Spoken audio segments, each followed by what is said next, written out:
அவன் என்ன செய்வான்?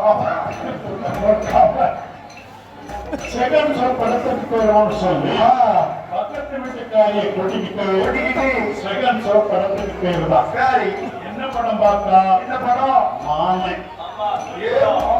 சூர்யா படமா? பூரி.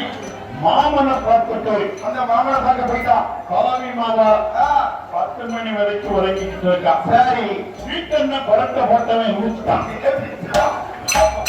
படத்தை போட்டு எந்திரிச்சான் பாருங்க. கொண்டாட்டி போய் தட்டுறான்.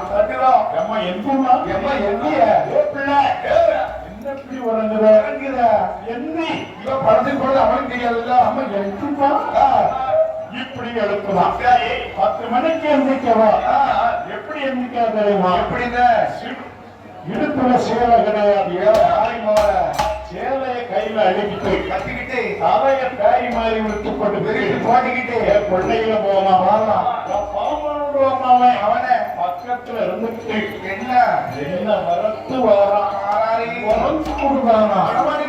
இப்படி பேய் மாதிரி இருந்துச்சுங்கன்னா உங்க வீட்டுல மூதேவில வருவான். ஸ்ரீதேவி ஒரு காலம் வரமாட்டான். இதை நான் விளையாட்டுக்காக சொல்லல. ஆமா, தாய்மார்களை எச்சரிக்கப்பட்ட நேரம் கோடி உட்பட 4 எந்திரிச்சு பாருங்க.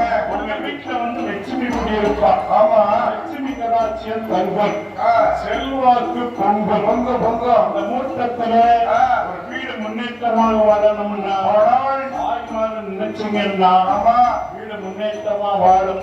ஆமா, அதே வீடு பின்னுக்கு போனாலும் அதை தாய்மார்கள் நினைச்சிருவாங்க. அம்மா நினைச்சுட்டான்னா பின்னாடியே போயிட்டு இருக்கோம். ஒன்றுக்கும் பேருமா. ஆமா, ஆகையினாலே தாய்மார்கள் எல்லாம் பிரம்ம மோட்டத்திலே கண்டறிய வேண்டும். ஆரியமுக்கப்பட்டனான